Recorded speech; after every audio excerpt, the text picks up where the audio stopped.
Last time on Busy Book Club.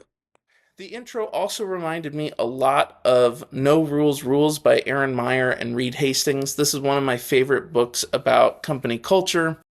I really called it last time when I mentioned the Netflix book No Rules Rules by Reed Hastings and Aaron Meyer. I think the Netflix story, which he ends up using as a case study in this chapter, was really relevant because the ideas of freedom and responsibility that I mentioned last time, they really correspond well to the idea of ownership and openness. If this is your first time seeing a Busy Book Club video, welcome. My name is Mike, and on this channel, we read new and interesting books so that we can have new and interesting ideas. Today, we are reading the first chapter of The Geek Way by Andrew McAfee. It's titled The Fourfold Path to Geekdom. In this first chapter of The Geek Way, Andrew McAfee boils down geek companies into four essential norms: speed, ownership, science, and openness. And I don't know if he was going for an acronym. Hopefully geek companies aren't so-so, but we'll tackle them in order. So the first one, speed. I think of this norm more as iteration rather than speed. I think he was trying to emphasize iteration over planning specifically, because many companies, they'll do something like they'll try to build out a 12-month plan, and that can require a lot of thinking on the part of senior leaders, but planning can only go so far. If you try to plan a year out, there are a ton of external factors that can mess up your plan. There could be some new startup entering your industry, your existing competitors can come out with a really great product, everything from weather to the political climate can cause your plan to go out the window. So what geek companies do is, instead of planning for all these possible scenarios, they just try new ideas on a small scale and see if they work. And that gives them the flexibility when something unexpected happens, or if maybe their plan doesn't go as well as they expect, they're able to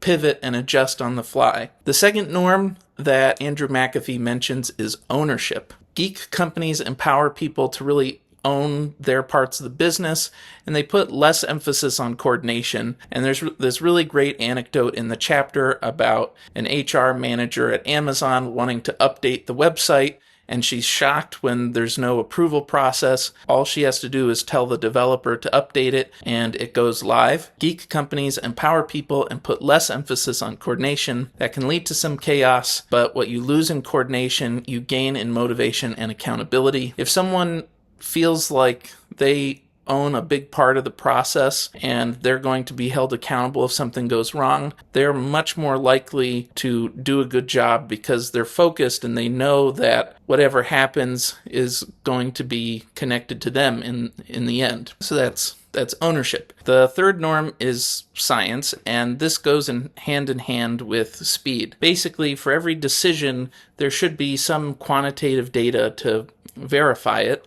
And this is in opposition to what the book calls hippos, or the highest paid person's opinion.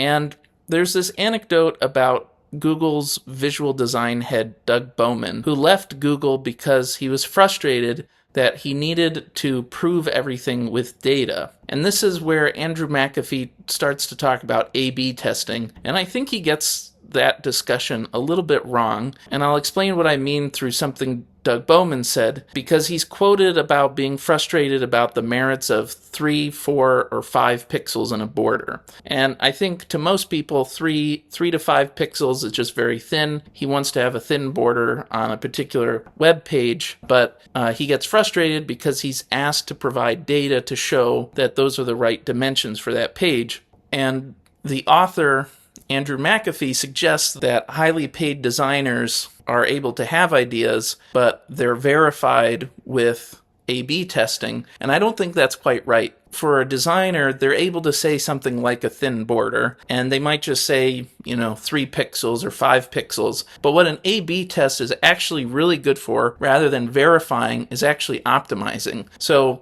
if a designer says thin border, an A/B test can try different variations of the border size. It can give some customers 3 pixels, some customers 5 pixels, and it can tell you if there really is an optimal border width. So I don't think the idea of A/B testing is necessarily about verification, but rather optimization. And as I was reading this chapter, it reminded me a lot of a story that I read in Range by David Epstein. And this is one of my favorite books. I highly encourage any busy book club viewer to read it because it's one of those books that has insights that you just can't find anywhere else. The book tells this anecdote about the Columbia disaster. And at the time, NASA had a culture that was summed up really well by a plaque or a poster on the wall.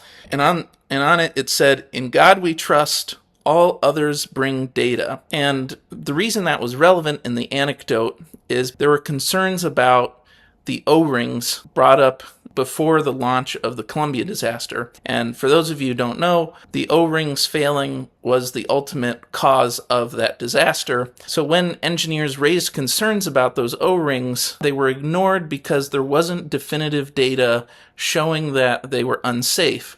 Because the managers supporting the launch didn't see a lot of quantitative rigor, there was no data supporting the dissenting opinion, they pushed ahead with the launch. And so an overemphasis on data can backfire. If there's no data to support a position, it doesn't mean that the position is wrong, it just means that you need more data. So leaders have to be open to dissenting opinions, and that's the perfect segue into the fourth norm, openness. One of my favorite things about openness was this idea of farmed dissent. The CEOs of geek companies, they really push employees to offer dissenting opinions, to poke holes in their ideas. And it was particularly interesting to me because this week I happened to watch an interview between Jeff Bezos and Andrew Ross Sorkin on the New York Times stage. They held some kind of event with a bunch of tech leaders. And if you watch it, Jeff Bezos actually talks about this. He says that in many of his meetings, he actually has the most junior people speak first, and they slowly progress up the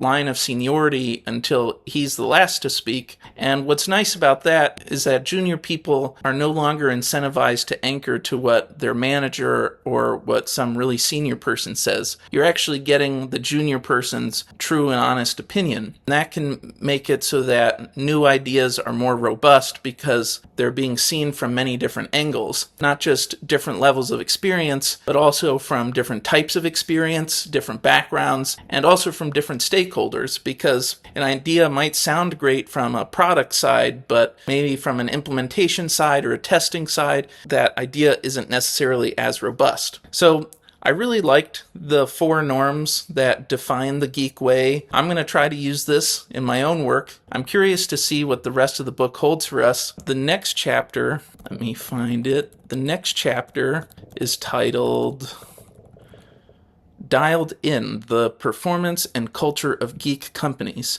So we'll see what that holds in store for us. Thank you so much for watching this video. I hope you'll like and subscribe if you haven't already. Thank you so much for watching, and I will see you next time.